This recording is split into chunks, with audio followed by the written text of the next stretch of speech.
Did you know that over 50% of people who join a gym in January end up quitting that gym within 6 months?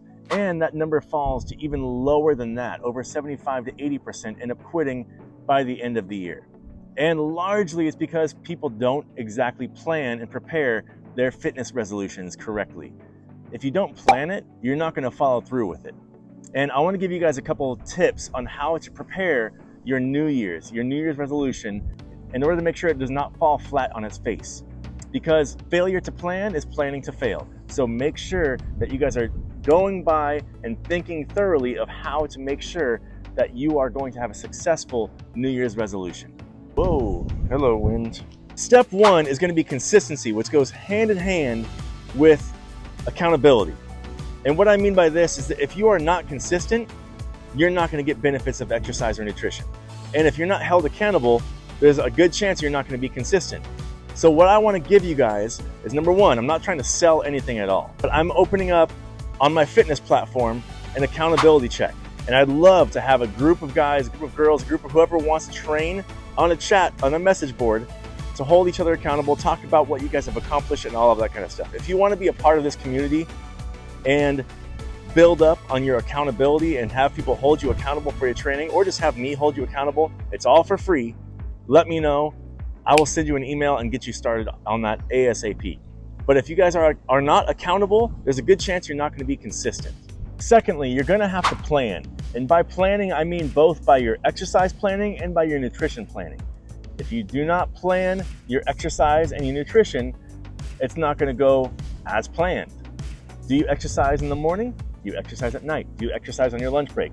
You're going to have to come up with a set plan of when you're going to exercise. I highly recommend doing, this is going to, hopefully it'll motivate you to get more after it, 3 days a week of resistance training exercise. The other days you can fill in with some kind of cardio, with some kind of mobility, but 3 days of full body resistance training exercise that should take no longer than 45 minutes. You can do this at home. You can do this with suspension trainers at home. You don't have to go to the gym.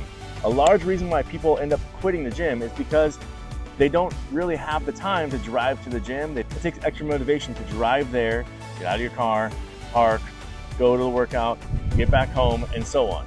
If you guys can work out at home, you have complete access to everything at home. You can work out, you can shower right afterwards, you can be done in a much shorter window of time. But going to the gym is still good to get your workout in. With your nutrition, you need to plan and prepare for what you're going to eat and when you're going to eat it.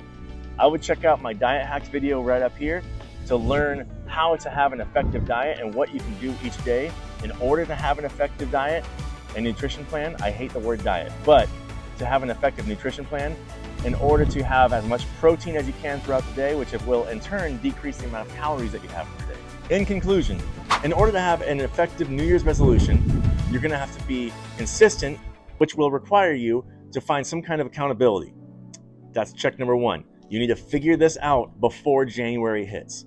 Secondly, you need to plan your exercises and you need to plan your nutrition. You don't have to go and make full-on meal plans for the week, but you need to know what you're going to have for your snacks. You need to know when you're going to have your protein. You need to know how you're going to have your protein. You should be having at least 0.8 grams of protein per pound of body weight. Aiming for that. It's really challenging to do.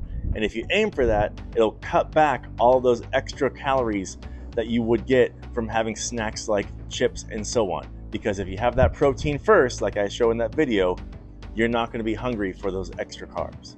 If you have questions and if you want to be a part of the accountability community that we're going to put together, let me know and I'd love to get you started. We need to start our New Year's resolutions now, not in January. You need to start them now. And by doing this now and preparing for it, there'll be a much better chance for you to follow through and be a healthier and happier you.